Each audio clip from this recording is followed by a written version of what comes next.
په پنجشیر ولایت کې د افغانستان د اسلامي امارت امنیتي مسؤلین هم بیا دغه ادعاوې په کلکه ردوي او په وینا یې دوی تل هڅه کړې چې له ولسونو سره ښه همکاري او همغږي ولري. همدا د بریا لامل هم دی.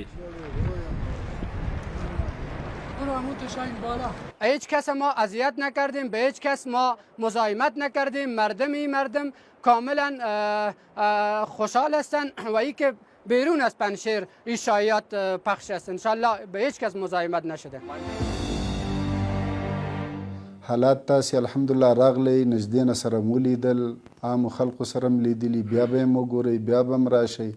دا زمینه انشاءالله برابره ده، تاسې ته هم هیڅ قسم مشکل نشته. تاسې دا معلومات وکړئ چې آیا دا خبرې حقیقت لري او که نه لري، یا افواد دي. دا خو میډیا دا مختلف عکسونه دوی پورته کوي د یو ځای نه او بل ځای نه، او خبره په پنجشیر تپي چې پنجشیر کې دغه مشکلات دي.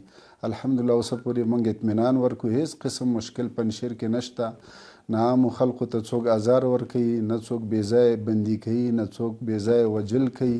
نو د دغې خبرې انشاءالله زه درته اطمینان درکوم.